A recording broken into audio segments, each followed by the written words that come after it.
오늘 우리 말씀 시편 29편 1절에서 2절 말씀. 자, 거룩한 옷을 입고 여호와께 예배할지어다 라는 제목으로 여러분들과 함께 은혜를 나눠보자 원합니다. 이 본 제목 외에 제가 부제목을 하나 붙였는데요. 참된 예배자를 찾고 계시는 하나님이라는 이 부제목을 여러분들에게 함께 말씀드립니다. 오늘 시편 29편은 이 다윗 왕이 지은 시입니다. 이 다윗 왕이 여호와의 소리, 이 내성의 위엄을 통해 이 세상의 권능, 권세 있는 자들에게 자연현상을 지배하시는 하나님의 살아계심을 느끼고 여호와 하나님께 합당한 영광을 돌리며 거룩한 옷을 입고 예배하라는 권면을 하고 있는 시가 바로 오늘 시편 29편입니다. 여기 1절에 우리가 이 권능 있는 자들아 그랬습니다. 이 영광과 능력을 여호와께 돌리라 그랬죠.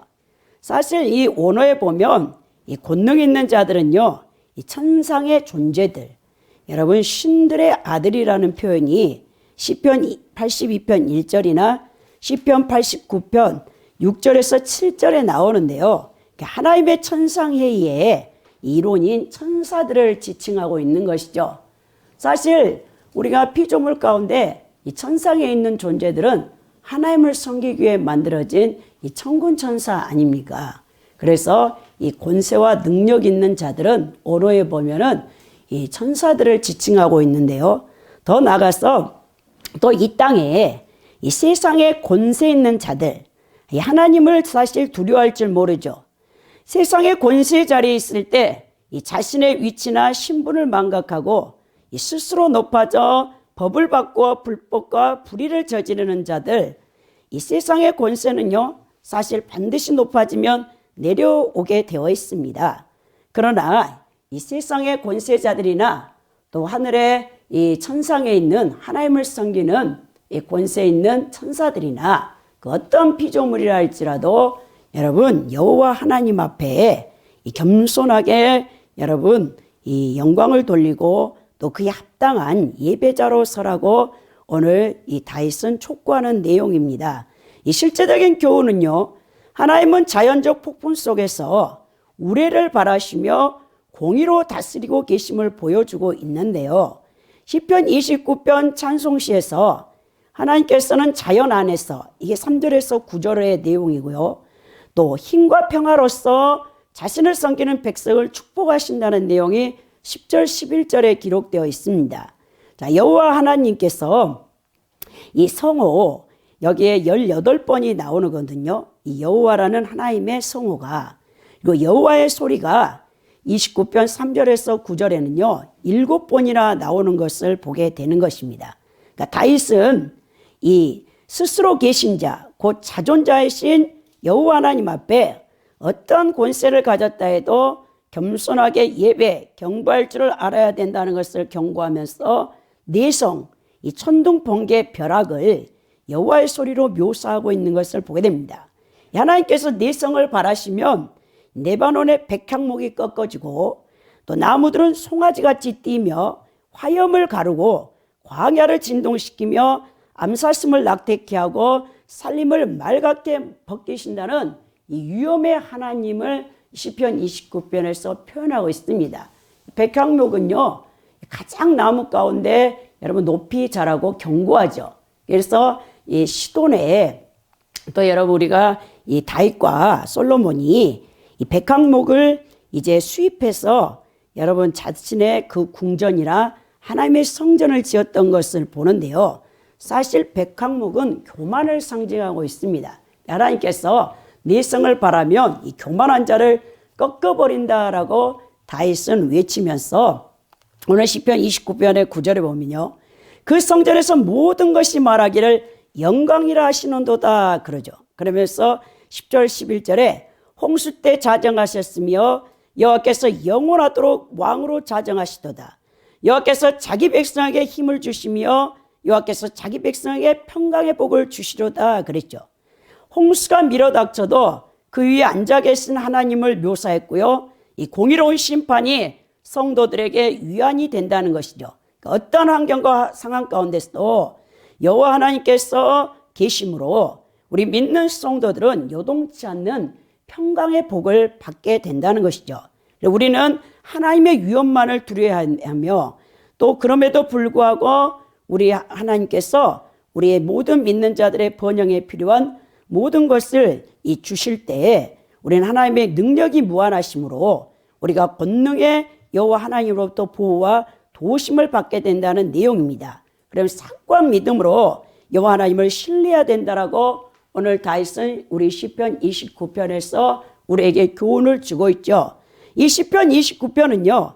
역대상 16장 28절 29절의 말씀과도 같은 이 내용이 담겨 있는데요. 여러 나라의 종족들아 영광과 권능을 여호와께 돌릴지어다. 여호와께 돌릴지어다. 여호와 이름에 합당한 영광을 그에게 돌릴지어다. 재물을 들고 그 앞에 들어갈지어다. 아름답고 거룩한 것으로 여호와께 경배할지어다 라고 다윗이 역대상 16장 28절 29절에서도 선포하는데요. 이 배경은 무엇입니까? 이제 기럇 여아림에 40년 동안 방치되어 있던 하나님의 법궤를 다윗이 자신의 왕권이 여러분 안정되어지니까 다윗의 궁에 하나님의 법궤를 옮겨오려고 했어요. 근데 1차 때는 실패를 하는 것이죠. 왜냐하면 그때 우리 하나님께서 율법, 이제 우리가 모세오경 가운데서 반드시 여호와의 궤, 법궤는 제사장들이 어깨에 메고 옮겨야 되는데 그 당시에 여러분 율법책이 희귀하게 된 것입니다. 그러므로 말미암아 다윗이 하나님 율법을 잘 몰랐죠. 그래서 블레셋 여러분 이방 나라가 다곤 신을 옮길 때 새 수레에다가 이 소들을 여러분 이렇게 끌고 가는 그 새 수레에다가 다곤 신을 옮기고 하는 장면을 보았기 때문에 다윗이 똑같이 하나님의 법궤를 새 수레에 여러분 그 소를 이제 실어다가 이렇게 가다가 여러분 나곤의 타작마당에 이 벼 냄새를 맡고 여러분 소가 날뛰는 바람에 하나의 법궤가 떨어지려고 할 때 제사장 우사가 잡으려고 했는데 거기서 하나님께서 베랴 우사라 해서 그 우사 제사장을 쳐서 죽였습니다. 너무나 두려워서 그 법궤를 거기다 놔두고 다 도망을 갔죠. 그때 레위 지파인 이 오베데돔이 그 버려진 법궤를 자기 집에다 메고 가서 놔뒀더니 3개월 만에 하나님께서 복을 주시는데 엄청난 복을 오베데돔 집에 주는 거예요. 그 소리를 듣고 다윗이 이제 율법서를 이 등사해서 다시 찾아보니까 하나님 법궤는 인간의 방법대로 옮겨서는 안 된다는 걸 안 거예요. 그 다음 제사장들을 세워서 다 제사장들에게 세마포 옷을 입힌 다음에 이제 법궤를 옮길 때 너무나 기뻐가지고 다윗이 막 춤을 추죠. 그런 가운데서 자신의 다윗 궁에다가 예루살렘 궁에다가 여러분 법궤를 옮겨온 다음에 너무나 기뻐서 이 번제와 화목제를 하나님 앞에 드린 다음에 거기에 참여했던 모든 이스라엘 남녀노소를 비롯해서 이제 야자수 열매로 만든 건포도 열매와 이 떡 한 덩어리를 주면서 그 사람들과 함께 다 우리 하나님 앞에 영광을 돌렸던 이 배경이 바로 여러분 역대상 16장에 기록되어 있는 내용입니다. 다윗과 이 네이 사람들이 이 하나님의 거룩한 법궤를 세마포 옷을 입고 매다가 하나님을 이제 찬양했어요. 그래서 다윗이 4,000명의 찬양대를 세워서 우리 하나님 앞에 찬양대로 경배를 드리는 우리 다윗 장막을 볼 수 있게 되는 것이죠. 이런 배경 아래서 오늘 시편 29편도 동일하게 쓰였는데요. 제가 오늘 시편 29편을 여러분들에게 강의하려고 하는 게 아니고요. 하나님께서는 항상 거룩한 예배자를 찾고 계신다는 것을 여러분들에게 증거하고자 원합니다. 여러분 아담과 하와가 에덴 동산의 중앙에 있는 선악을 알게 하는 나무의 실과를 하나님께서 절대 따먹으면 안 된댔어요. 에덴 동산의 모든 생명나무를 비롯해서 모든 실과는 임의로 따먹되 이 중앙에 있는 선악을 알게 하는 나무의 실과는 먹지 말라.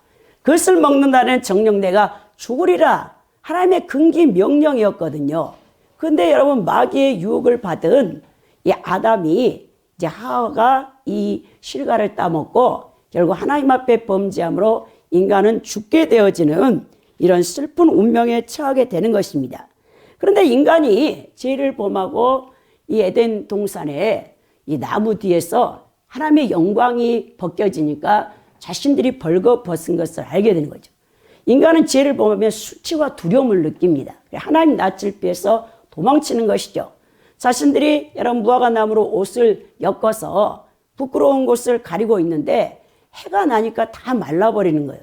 그러니까 나무 뒤에 숨어 있죠. 근데 하나님께서 항상 에덴 동산에 오셨어요. 아담과 하와를 보러. 근데 서늘한 이제 여러분 이 광야 이제 황혼이 되는데 이 하나님께서 아담아 아담아 내가 어디 있느냐 하고 항상 찾아오신 것처럼 찾아오셨어요. 근데 아담은 죄를 범하지 않을 때는 하나님과 친구가 되어져서 에덴 동산을 거니며 그렇게 사랑스러운 하나님 앞에 사랑받는 존재였지만 여러분 죄를 범하고 나니까 그는 하나님이 두려워진 겁니다. 하나님의 낯을 피하여 동산 나무 뒤에 숨어 있는 거죠. 그래 여호와 하나님께서 아담아 내가 어디 있느냐라고 창세기 3장 8절에서 9절에 부르시잖아요. 근데 하나님께서는 인간이 죄를 범한 것을 다 지켜보고 계셨습니다. 죄 지은 인간을 버리신 게 아니에요. 우리 하나님께서는 아담을 불쌍히 여기셔서 죄 없는 양 한 마리를 죽여서 피를 흘리고 그 가죽옷을 아담과 하와에게 지어 입혀서 죄로 말미암아 부끄러운 수치를 가려주는 것이죠. 이게 창세기 3장 21절입니다. 여호와 하나님이 아담과 그의 아내를 위하여 가죽옷을 지어 입히시니라 그랬죠. 이런 것처럼 하나님께서는 항상 이 타락한 인간을 떠나지 아니하시고 같이 하기를 원하신다는 거예요. 우리는 모세 오경, 토라 율법을 잘 알고 있을 것입니다. 토라 율법은 창세기, 출애굽기, 레위기, 민수기, 신명기인데요. 이 첫 번째 책인 창세기는요. 시작의 기원이죠. 하나님의 형상으로 지음받은 인간이 하나님 말씀에 불순종함으로 타락한 것을 보여주죠. 그러나 하나님께서는 계속해서 예배자를 찾고 부르고 계심을 보여주고 있습니다. 이 두 번째 책은요. 출애굽기로서 타락한 인간을 구속하는 것을 예표하는 것으로 여러분 구속의 책이라고 부릅니다. 또 세 번째 책인 레위기는요. 구속받은 백성에게 예배 드리는 법을 가르친다고 하여 예배의 책 또는 제사의 책이라고 부릅니다. 네 번째 책은 민수기로서 구속의 은혜에 감사하여 봉사하기 위해서 인력을 계수하며 약속한 곳을 향하여 전진하는 행진 또는 방랑하는 책이라고 할 수 있습니다. 다섯 번째인 신명기는요. 백성들이 지켜야 할 기본법을 자세히 설명하는 책으로서 지난 출애굽과 광야 생활 38년을 해고하며 약속의 땅인 가나안 땅에 들어가 생활할 것을 전망하는 것으로서 해고와 전망의 책이라고도 부르고 있습니다. 이 모세오경에서 가장 중요한 책이 뭡니까? 바로 레위기이며 이것은 하나님의 백성이 거룩하신 하나님을 어떻게 섬길 수 있는가를 또한 죄를 범한 죄인이 어떻게 죄사함을 받고 다시 하나님과 관계가 회복될 수 있는가를 보여주는 책이 바로 레위기입니다. 그래서 모세오경에서 레위기만큼 중요한 책은 없는 것이죠. 여러분 하나님께서 인간을 구원하신 목적이 무엇입니까? 우리가 출애굽기 12장에 보면요. 이제 애굽의 바로 왕이 강팍해서 430년 동안 이스라엘 백성들을 노예로 붙잡고 놓아주지 않죠. 그때 우리 하나님께서 모세라는 위대한 지도자를 세우셔서 이 바로 왕에게 찾아갔습니다. 그리고 바로 왕에게 이제 요구하는 게 뭡니까?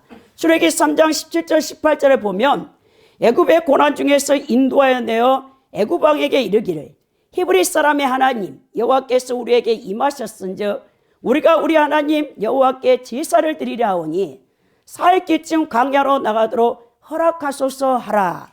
모세에게 미션을 주는데 그 사명이 뭐냐? 그 당시에 최고의 이 패권국가인 애굽 왕 바로에게 가서 내 백성을 사흘길 광야로 가서 여호와 하나님 앞에 제사를 드릴 수 있게 하라. 그게 여러분 모세가 받은 사명이죠. 여러분 그리고 출애굽기 7장 16절에 보면 히브리 사람의 하나님 여호와께서 나를 왕에게 보내어 이르시되 내 백성을 보내라. 그러면 그들이 광야에서 나를 섬길 것이니라 그랬죠. 그러니까 인간을 구원하신 목적이 성삼일체 하나님만을 예배하는 하나님의 백성, 곧 예배자로 세우기 위함이었다는 것을 출애굽기에서도 보여주는 것입니다. 아담의 원죄로 인하여 이 땅에 태어난 모든 인간은 마귀의 자녀가 되었습니다. 마귀의 자녀는 종교를 통하여 마귀를 섬기고 마귀에게 절 경배하고 있는 것이죠. 그러나 예수 그리스도를 믿고 제3의 은총을 받은 그리스도인들은 성령께서 예배 영을 부어주심으로 여러분 자신이 경배하고 섬겨야 될 분이 누구인가를 정확하게 깨닫고 알게 된다는 거예요. 그리고 예배 행위를 통해 성삼일체 하나님께 예배하게 되는 것입니다. 하나님께서 이스라엘 백성들을 출애굽시킨 다음에 광야로 끌고 가셔서 이제 모세에게 여러분 언약 백성을 이제 피로써 체결을 하죠. 출애굽기 20장 아닙니까? 그때 여러분 언약 백성과 하나님의 언약 체결 가운데 주어진 게 뭐죠? 십계명의 두 돌판이 주어지는 것이죠. 여호와 하나님과 이스라엘의 언약이 유지되려면요, 하나님의 법인 이 신율, 이 율법 토라, 여러분 십계명을 반드시 지켜야 되죠. 이 언약을 어기며 죄를 범할 때 죄를 속함받는 장소가 바로 성막, 성소라는 것이죠. 거룩하신 하나님 앞에 죄범한 인간이 어떻게 하나님 앞에 다시 나아가서 죄를 면하고 하나님과 화목하게 될 수 있는가를 성막이 보여줍니다. 이 출애굽하여 광야에서 방황하던 이스라엘 민족의 중심에 하나님이 거하시면서 그들을 직접 인도하신 곳이 바로 성막이었죠. 성막은 방황하던 이스라엘 백성을 하나님께서 친히 찾으시고 임재하신 곳으로서 하나님께서 직접 설계하시고 하나님 뜻을 나타내신 곳입니다. 하나님의 거룩한 율법을 파기한 죄인을 위하여 구원을 열어주시는 곳이 바로 성막이죠. 즉 이스라엘 백성이 죄를 용서받을 수 있었던 곳이 바로 성막인 것을 우리는 기억해야 되는 것이죠. 이 성막은 하나님께서 거하시는 장소, 바로 세마포장이 번제단과 물두멍, 덮개가 씌워진 성소를 두르고 있죠. 성막 주위에 있는 모든 백성들은 죄인입니다. 그러나 하나님께서는 사랑과 용서의 하나님이셔서 죄인된 인간들과 함께 거하시기를 원하셨어요. 그래서 성막을 짓게 하셨던 것을 보게 되죠. 이것이 출애굽기 25장 8절에 기록되어 있습니다. 하나님께서는 우리와 함께 거하시기를 즐거워하십니다. 이스라엘 백성들이 드린 예물을 이것이 바로 성막의 기초가 되었죠. 성막은 신약시대에 예수님의 핏값으로 세워진 교회를 예표하고 있습니다. 예수님의 몸인 교회가 바로 예수님 자신이라는 것이죠. 자, 예수님을 믿는 성도들은 하나님이 거하시는 처소이고 하나님과 하나가 되는 것이죠. 이게 에베소 5장 여러분 27절에서부터 30 여러분 2절에 기록되어 있는데요. 거기서 남편과 아내가 하나라는 비밀이 바로 예수님과 교회가 하나 된다는 비밀을 드러내고 있습니다. 교회는 예수님의 몸이며 성도들이 바로 교회라는 것이죠. 우리 모두가 하나님과 하나가 되어서 성전이 지어지는데 성전 안에 하나님께서 들어오시면 이제 하나님과 우리가 하나가 되는 것입니다. 이것이 에베소 2장 22절에 기록되어 있고요.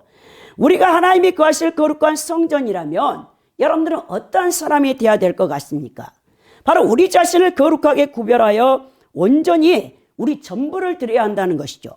우리가 주님께 우리 자신을 전부 드릴 때 다른 사람들이 우리의 모습을 보고 하나님을 알게 되는 축복의 통로로 여러분들이 쓰임받게 된다는 것입니다. 하나님 앞에 거룩한 옷을 입고 합당한 예배를 드려야 될 우리 그리스도인들을 이제 우리 하나님께서 요구하고 계시는데요. 여러분, 성막에서 가장 중요한 존재가 누굽니까? 대제사장이죠. 이스라엘 온 회중의 죄를 7월 10일 용키프데이 대속죄일 날에 대제사장은 원래 대제사장은 여러분 거룩한 옷을 항상 입고 있죠. 대제사장이 입는 옷은 에봇인데요. 에봇은 굉장히 화려합니다. 그러나 이스라엘 온 회중의 죄를 대속하는 7월 12일 날은 대제사장이 1년에 딱 여러분 한 차례 지성소를 들어가는데요. 그 지성소를 들어갈 때 대제사장은 신발을 벗어야 되고요. 평상시에 입던 화려한 에봇 옷을 벗고요. 세마포 옷을 입어야 되는 것이죠. 레위서 16장 4절 6절에 기록되어 있는데요. 거룩한 세마포 속옷을 입고 세마포 속바지를 입고 세마포 띠를 띠며 세마포 관을 쓸지니라 그랬죠. 대제사장은 하나님과 죄인 사이에 다리의 역할을 놓는 자죠. 이 제사장의 종류가 세 종류가 있었던 것을 보게 되는데요. 일반 백성의 제사장인 레인들이 있었고요. 대제사장인 아론과 그의 후손들, 이들은 레인의 제사장들이었죠. 더 나아가 특별 제사장인 모세가 있었던 것을 보게 됩니다. 이 모세는 수시로 여러분 지성소 안에 들어가서 하나님의 말씀을 받았던 사람이죠. 그러나 아론인 대제사장은 1년에 딱 한 번만 지성소에 들어갈 수 있었던 것을 보게 되는데요. 이 말씀을 베드로전서 2장 9절에 베드로 사도가 우리 모든 신약의 성도들을 만인 제사장이라고 했죠.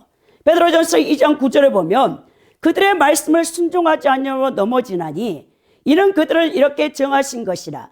그러나 너희는 택하신 족속이요 왕 같은 제사장들이요 거룩한 나라요 그의 소유된 백성이니 이는 너희를 어두운 데서 불러내어 그의 기이한 빛에 들어가게 하신 이의 아름다운 덕을 선포하게 하려 하심이라 그랬죠.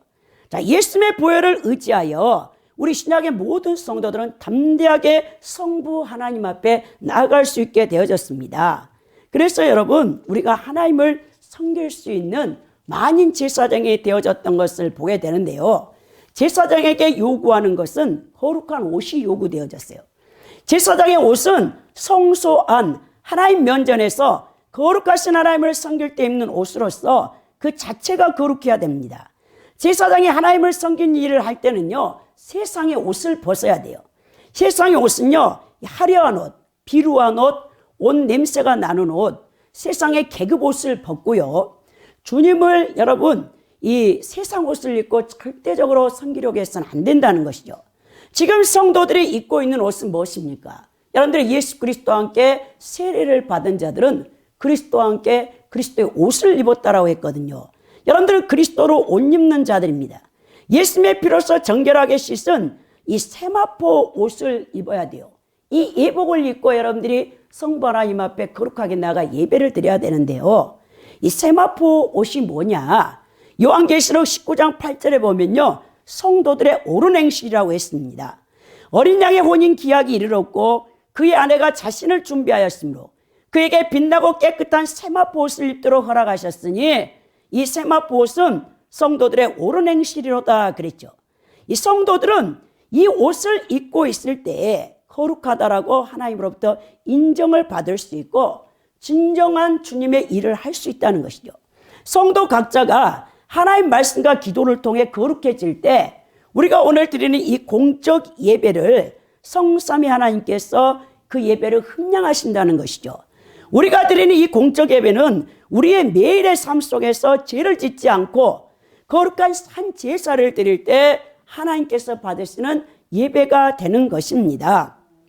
여러분, 기독교 예배의 정의를 살펴보면요, 신약 성경에서 예배라고 하는 이 헬라어 그리스어가요 네이트루기아입니다. 이 네이트루기아는 이 예배 예식으로 번역되는데 이 실제로 이 뜻은 봉사, 서비스를 뜻하고 있어요.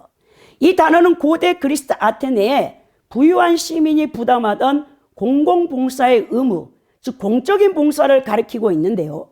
이 공적인 봉사에는 종교적 제전에 따르는 봉사가 들어있었습니다. 그러니까 우리가 하나님께 드리는 예배는 하나님께 대한 봉사의 일부이고요. 우리의 봉사는 하나님께 드리는 예배의 일부가 되는 것이죠. 이 기독교 예배는 그리스도와의 연관성이 있는데요. 우리 예배에서 가장 중요한 요소는 성경 봉독이 있어요. 그리고 이에 대한 가르침을 주는 설교가 중요합니다. 더 나아가서 여러분, 이 초대교회의 주요 핵심은 뭐냐? 주의 만찬이 있었어요. 이 성찬을 항상 모이기름쓰며 떡을 떼며 성찬을 나눴던 것을 보게 되는데요. 주의 만찬은요, 구원의 참여를 우리에게 알려주는 것이죠. 초대교회 공동체 보편적인 모임에서는 주의 만찬이 항상 중요한 자리를 차지했습니다. 그리고 셋째 새 계약을 통한 신약 성경의 증거를 따르면 예배는 예수 그리스도 안에서 행하지 않은 특징을 갖고 있었어요. 이것은 부활하신 예수님과 함께 만나는 경험을 표현하는 것이며 또한 세례의 의미에서도 분명하게 나타나는데요. 이 바울은 세례를 예수 그리스도의 몸의 연합이라고 로마서 6장 3절에 6절에서 피력합니다. 이 독립적인 예배로서 세례는 주의 만찬을 포함한 공동체 예배 참석을 위한 분명한 전제 조건이며, 주의 만찬은 고린도전서 10장 16절에 따르면 실제로 만찬에 참여하는 사람들 간의 교제를 나타낸 것이었습니다. 그러니까 기독교 예배는요, 사실 모든 회중이 함께 드리는 것입니다. 기독교 예배는 삶의 전 영역에 걸친 윤리적 행동과 관련이 있고요. 구약에 기인한 기독교 예배는 종말론적인 성격이 매우 강조되어지고 있다는 것을 보게 됩니다. 기독교 예배를 우리가 이해하기 위해서는 예배의 여러분 용례적 이해가 필요한데요. 이 예배라는 용어는 신과 같은 초월적 존재 앞에 경배하는 의식 혹은 그런 의식을 행하는 것을 의미합니다. 즉 예를 갖추어 절을 하다는 뜻인데요. 그러나 성경에 사용된 예배라는 단어는요, 포괄적인 의미를 갖고 있었어요. 그러니까 구약에서는요, 사라는 이 단어가 쓰였는데, 이 사는요, 머리를 숙여 경배하는 것, 자신을 엎드리다, 머리를 숙이다, 절하라는 뜻으로 사용되었죠. 창세기 24장 26절에 머리를 숙여 여호와께 경배하는 종의 행위나, 출애굽기 34장 8절에 땅에 엎드려 경배하는 모세의 행위가 예가 되는데요. 이 샤라는 단어가 이 셉투아진트 70인역에서는요, 프로스쿠네오로 번역이 되어졌습니다. 이 프로스쿠네오는 무슨 뜻이냐? 누군가의 손에 입 맞추는 것, 혹은 존경의 표시로 다른 사람 앞에 엎드리는 것을 의미하고 있어요. 두 번째로 여러분, 아보다라는 이 구약 성경의 예배를 지칭하는 말을 우리가 살펴봐야 되는데요. 성막과 성전에서 이스라엘 하나님께 경의를 표할 때 이 네이투리기야 예배의 말을 썼는데, 또한 여러분 구약 성경에서 우상 숭배를 할 때도 이것을 가르치는 경우가 많았습니다. 하지만 신약 성경에서 이 네이투리기야 예배 예식은요, 오늘날 흔히 말하는 예배로 나타나는데요. 여러분, 동방정교에서는 일부분이긴 하지만 성찬을 강조하는 의미에서 예배를 타하기야 미스테리아라고 썼어요. 여러분, 거룩한 신비라는 이 단어를 용어를 썼고요. 서방교회에서 로마 카톨릭 교회의 이 모체인 이 서방교회에서는요, 예배를 미사라고 했어요. 미사는 뭡니까? 희생제사를 드린다는 거죠. 그 외에도 무누스라는 희생제물과 오피키움이라는 사랑제물이라는 개념으로 사용되기도 했습니다. 이 모든 말뜻에는 여러분 이 네이트르기아의 실제성이 반영되는데, 이것을 가장 잘 반영한 곳이 수도원이었어요. 수도원에서는 우리에게 친숙한 예배와 상하는 하나님의 봉사, 이 서비티움 데이라는 개념으로 사용이 되었는데요. 이것이 영어에서 worship, 이 앵글로색슨어에서 유래되었죠. 여러분, 오스라는 말은 이 가치라는 뜻과 십이라는 말은 신분이잖아요. worship이라는 뜻은 존경과 존귀를 받을 가치가 있는 존재라는 뜻에서 파생된 말로 가치를 돌리는 것이라는 의미를 담고 있습니다. 하나님께 예배한다는 것은 존경과 존귀를 받을 가치가 있는, 하나님께 그 가치에 합당한 분이심을 고백하며 선포하는 행위를 말해준다는 거예요.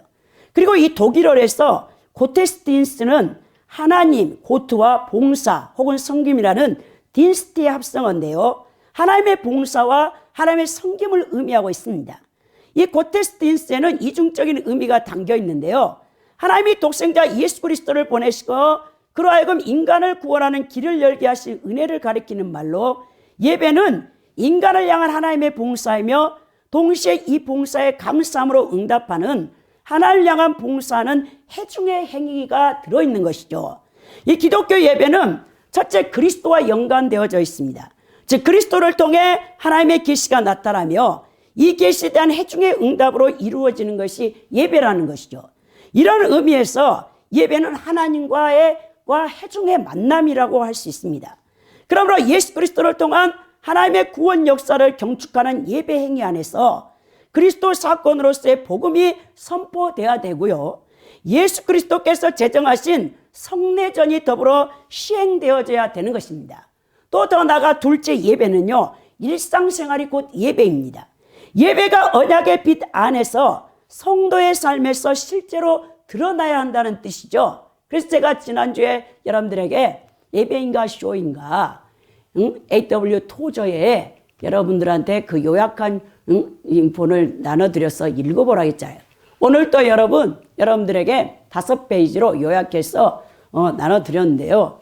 참 대단한 토저라는 분이 1963년에 돌아가셨는데 어떻게 그렇게 이 선지자적인 사역을 했는지 그분이 정말 성령 충만했다는 분이라는 것을 알 수 있겠는데요. 예배에 대해서도 정확히 알고 있었던 것을 보게 되는 것입니다. 예배의 성경적 이해는 여러분 기독교 예배는 하나님의 구원사와 깊은 관계가 있습니다. 특히 예수 그리스도의 사건과의 관련성은 참된 예배를 가늠하는 시금석이 되는데요. 그러므로 하나님의 구원사적 관점에서 성경에 나타나는 예배를 이해하는 것이 필수적이죠. 그럼 우리가 구약과 신약에 나타나는 예배를 간략히 살펴보면요. 구약의 예배를 보십시오. 구약의 최초 예배가 어디에 나옵니까? 여러분 창세기 4장에 가인과 아벨의 여러분 예배 장면이 나오죠. 여러분 이 제사에서 인간은 하나님께 제물을 드렸어요. 하지만 하나님께서는 예물 자체보다 무엇을 보셨죠? 예물을 어떻게 드렸는가를 관심을 갖고 계셨죠. 히브리서 4장에 보면 하나님은 믿음으로 드린 아벨의 예배를 받으셨다 그랬어요. 근데 가인의 제물은 받지 않았죠. 근데 이것도 많은 주의 종들이 잘못 해석하는 것을 보게 되는 것입니다. 여러분 가인은 이제 미나라고 해서 여러분 이 레위기의 제사법 가운데 이 소제를 드린 거예요. 사실 곡물 제사를 드렸어요. 왜? 가인은 농사를 지은 사람이었잖아요. 아벨은 어떤 사람입니까? 양을 치는 사람이었어요. 양의 첫 새끼를 드렸잖아요. 그런데 중요한 것은 이 소제는요 단독적으로 드려지지 못합니다. 반드시 번제와 여러분 화목제와 함께 드려져야 되는 것이죠. 그러니까 많은 목사님들이 잘못 해석하기를 가인은 희생제사를 하나님이 원하시는 여러분 드리지 않아가지고 곡물제사를 드려가지고 하나님이 받지 않았다는데 이게 잘못된 거예요. 창세기 4장을 쭉 읽어보면 4장 7절에 우리 주님 우리 여호와 하나님께서 뭐라냐? 네 낯이 왜 변하냐? 그러면서 선을 행할 줄 알면서도 왜 선을 행하지 않느냐? 그러면서 제가 너를 다스리려고 하지만 네가 죄를 다스려야 된다고 그러죠. 그래서 하나님께서 반드시 아벨과 그가 드린 제물을 받았다 이렇게 기록되어 있어요.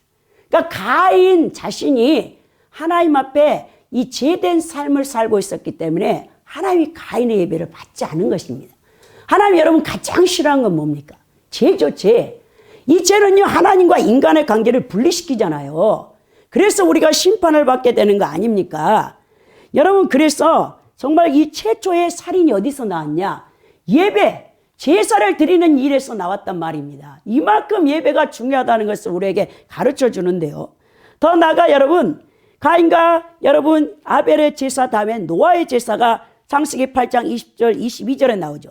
노아는 홍수 심판에서 가족을 구해 주신 것에 대한 감사의 제사를 드리는 거죠. 이건 구원과 구속적 의미에서 제사를 드렸습니다. 이 족장 시대에 아브라함의 제사, 그리고 더 나아가서 여러분 이삭, 더 나아가서 야곱, 요셉, 그들은 가는 곳곳마다 단을 쌓고 하나님 앞에 제사, 예배를 드리는 것을 보게 되는 것이죠.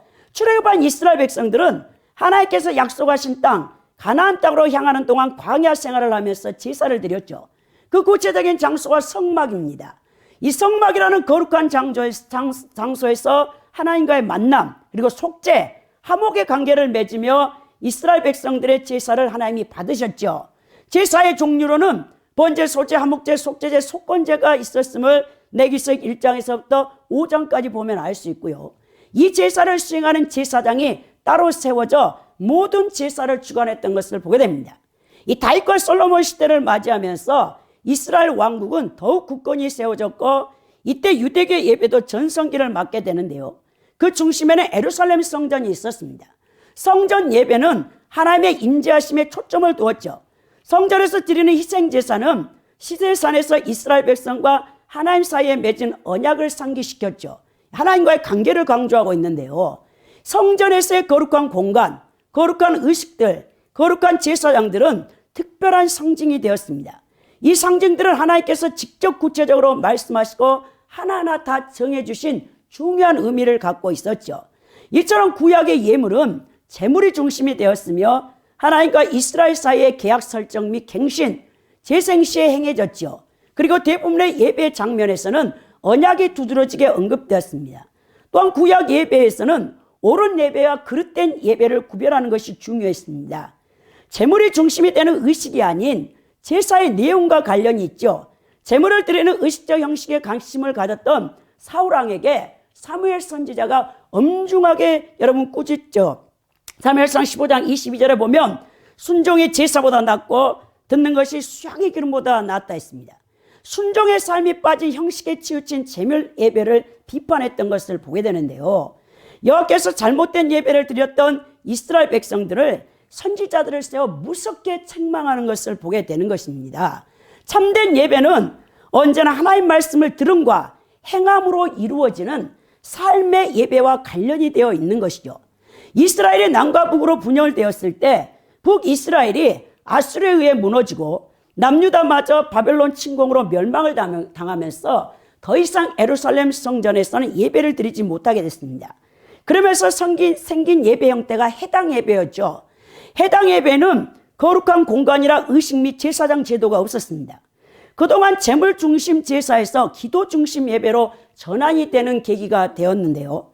해당 예배는 안식일에 시행되었으며 토라를 읽고 해석하는 기도 예배 중심을 이루었습니다. 그러니까 해당 예배는 초대 기독교 예배에 많은 영향을 주었는데요. 특히 말씀을 읽고 해석하는 것, 찬양과 기도 및 가르침은 기독교 예배를 형성하는 데 결정적인 역할을 했던 것을 보게 되는 것이죠. 그럼 여러분 신약의 우리가 예배를 살펴보자면 초기 기독교 예배는 유대교 예배와 밀접한 관계 속에서 형성이 되어졌던 것을 보게 됩니다. 하지만 예수님은 이들 예배와 관계를 분명한 선을 그었는데요. 이 바리새인들 그리고 서기관들 대제사장들이 드린 그들의 형식적 예배를 거부했죠. 특별히 유대교 예배의 제도와 공간화 신비와 의식화 및 교권화를 강하게 예수님이 비판했던 것을 보게 되는데요. 예수님은 하나님의 나라를 대망하는 종말론적인 근거에서 요한복음 4장 24절에 영과 진리로 예배할지니라 참된 예배를 우리에게 가르쳐 주었습니다.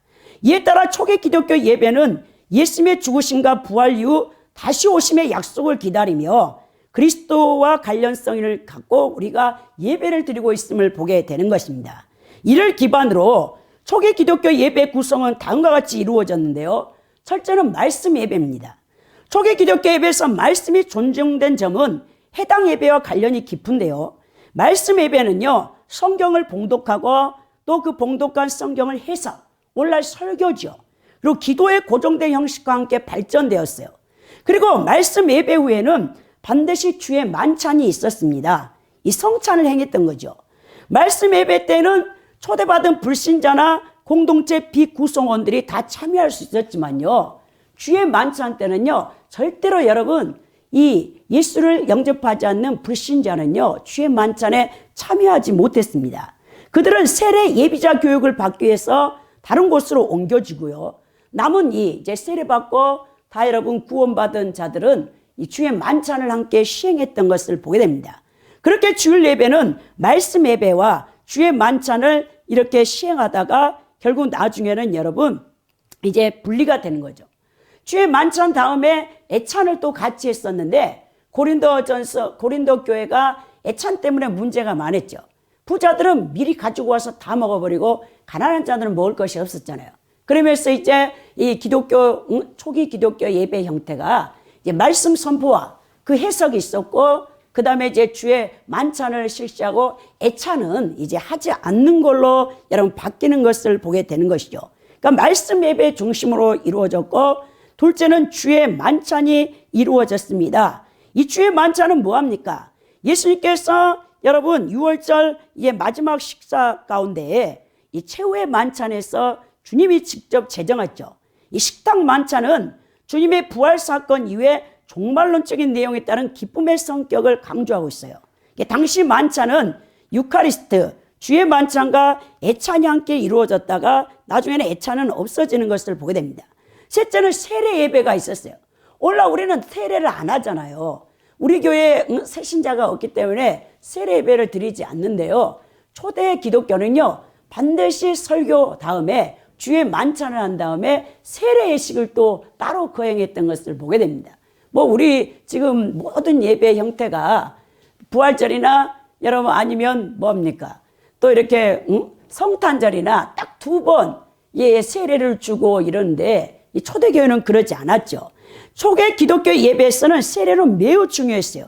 세례는 예수 그리스도와의 관계성을 가지고 있었습니다. 예수 그리스도 이름으로 예수 이름 위에 세례가 베풀어졌는데요. 이 종말론적인 관점에서 예수 운명 공동체를 이루는 새로운 삶의 전환 사건이었죠.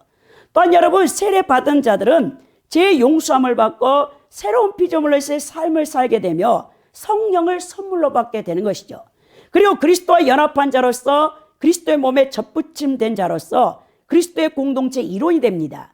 이런 초기 기독교 세례 이해는 세례 예식에 반영이 되었는데요. 즉 신앙 고백의 증언과 세례 행위 및 안수를 통해 영의 수요는요, 세례 예식의 중요한 예전적인 요소가 되었습니다. 그리고 넷째는 예배 기도와 찬송 형태로 주어졌는데 이것도 다 그리스도와 관계성, 또 세상과의 관계성, 선상의 하나님 찬양과 관계성이 결합된 초기 기독교의 중요한 예전, 여러분 이 예법이었죠.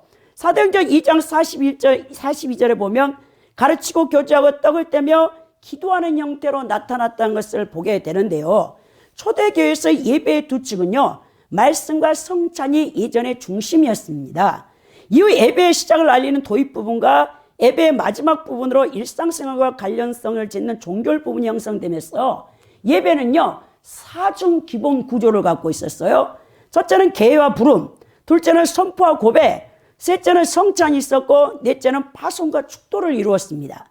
이 성찬이 없이 드려지는 예배 형태가 또 나타나기 시작했는데요. 예배의 도입 부분과 말씀 부분에 이어서 성찬 부분은 생략되어지고 종결 부분으로 이어지는 예배의 3중 구조가 나타나는데요. 계회와 부름, 선포와 고백, 성찬은 빠지고 파송과 축도로 바로 이렇게 이어집니다. 이 모든 형태가 종교개혁 이후에 설교 중심적인 예배 구조로 바뀌면서 이렇게 바뀌는 것을 보게 되는 겁니다. 우리는 1517년 마틴 루터에 의해서 로마 가톨릭 교회에서 개신교가 여러분 종교개혁을 일으켰죠. 종교개혁 이후에 예배가 어떻게 바뀌었냐. 중세 로마 가톨릭 예전은요, 주일 미사는요, 대부분 설교는 없습니다. 성찬 중심으로 드려졌죠. 이러한 미사에 반대하여 종교개혁자들은 성경의 중요성과 더불어 예배 설교를 중요 여김으로써 예배의 말씀 예정과 성찬 예정의 균형을 처음에 유지하려고 시도를 했어요. 칼빈도 그렇고. 그러나 그게 되지 않았죠. 하지만 종교개혁 이후에 이런 예배 구조가 서서히 설교 중심적인 예배로 전환되면서 예배에서 주의 만찬이 배제되는 결과를 가져가게 되었습니다. 이러한 경향이 20세기 중반까지 심지어 한국교회 오늘날까지도 여전히 주류를 이루고 있는 실정이죠. 설교 중심 예배는 설교를 지나치게 강조해 예배의 여타 예전 요소들을 소홀히 하는 경향을 갖고 왔는데요. 심지어 어떤 극단적인 또 이렇게 여러분 설교 가르치는 교수님들이나 어떤 목회자들은요, 설교만 예배의 전부라는 예배학적인 몰리에를 야기하기도 합니다. 따라서 설교는 사실 다른 예전적 요소들과 관계해서 이해되어져야 돼요. 설교가 너무 큰 비중을 차지하고 있다는 것, 지금 한국교회 문제는. 그렇게 할 때 예배에서 설교 역할을 제대로 이해하지 못하고 있는 거죠. 예배의 각 요소는요, 여러분 다 균형이 맞춰야 되는데, 첫째는 말씀 예전에서의 설교와 말씀 선포예요. 그러니까 설교와 성경 봉독의 관계가 있는데요. 성경 봉독은 교회의 모든 것이 하나의 말씀에 달려있다는 것을 분명히 해주며, 설교는 이러한 말씀의 정체성을 유지할 수 있도록 돕는 역할을 하는 겁니다.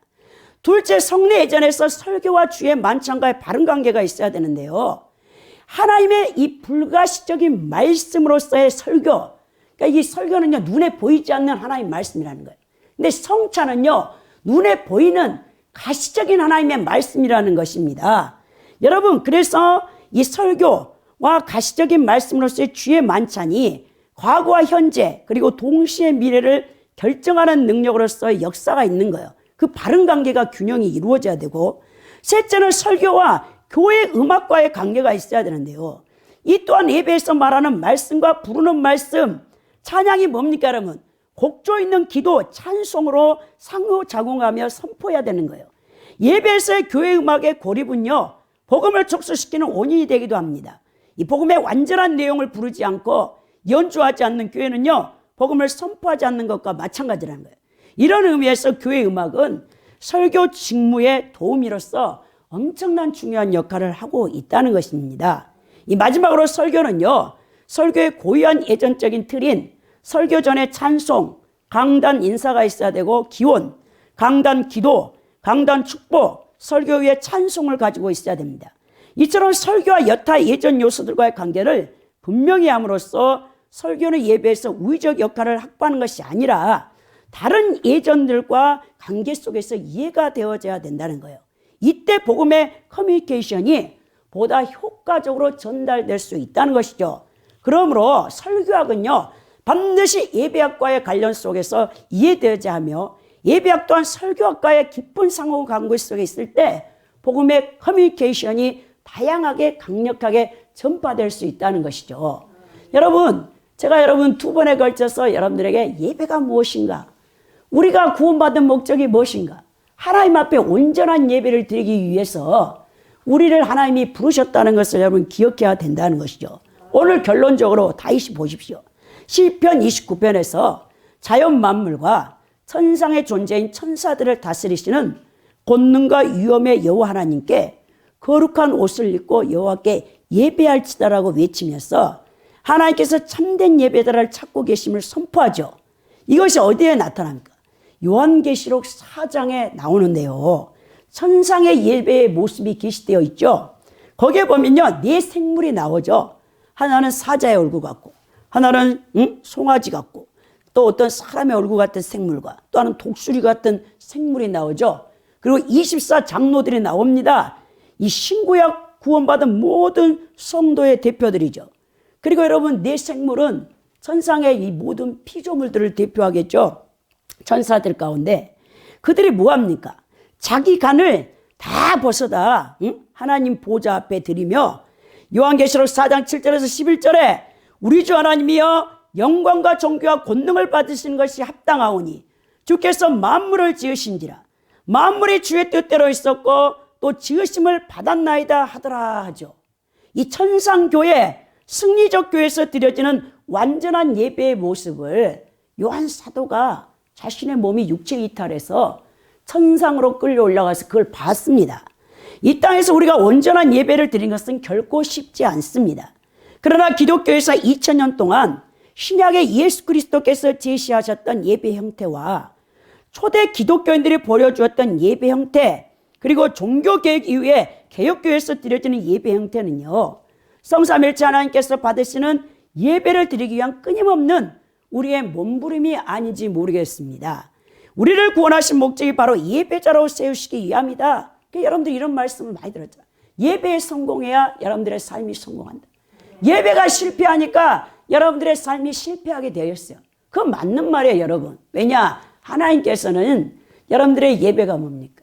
이 주일날 주일 대예배 와서 한번 하나님 앞에 설교 말씀 듣는 게 끝난 것이 그게 예배 드리는 게 아니고, 이 설교를 통해서 여러분들이 힘을 얻고 6일 동안 세상에 나가서 가정과 직장과 삶의 터전에서 여러분은 삶으로 드리는 거룩한 산 제사를 드리는 예배자가 되어야 된다는 것이죠. 이 예배는 공적 예배 때 우리 자신을 번제로 드리고 우리의 일상생활에서 하나님 말씀 순종으로 이 드려지는 거룩한 산 제사가 하나 되어질 때 성삼일체 하나님께서 받으시는 거룩한 예배가 될 수 있다는 것을 여러분 기억하시기 바랍니다. 이 성도들의 옳은 행실이 바로 세마포 하나님 앞에 거룩한 옷을 입고 나아갈 수 있는 예복이라는 것을 여러분 기억해야 된다는 거예요. 여호와 하나님의 이름에 합당한 영광을 돌리며 거룩한 옷을 입고 경배하는 우리 열방 선교교회 성도들이 되어져서 여러분들의 삶 가운데도 올바른 예배자에 하나님이 반드시 복을 내리시거든요. 올 한 해 참된 예배자가 되어져서 하나님 앞에 복을 받는 우리 성도들이 되기를 예수 그리스도 이름으로 축원드립니다.